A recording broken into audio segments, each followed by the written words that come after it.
boot strap assists with closing the tailgate, where it's too high to reach. When the boot is open, the boot strap will hang to your required length. Pulling down on the boot strap lowers the tailgate until it can be reached. With your free hand, take a firm grip of the tailgate and attach the boot strap to the magnet that's been installed inside the boot. The curve of the button head screw should sit into the concave shape of the magnet. Once the magnet is attached, you can push the tailgate shut.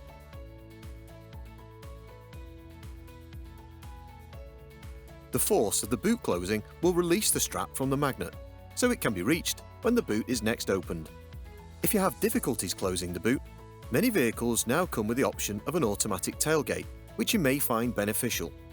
If that's not a viable solution for you, the boot strap could be the right adaptation to suit your requirements.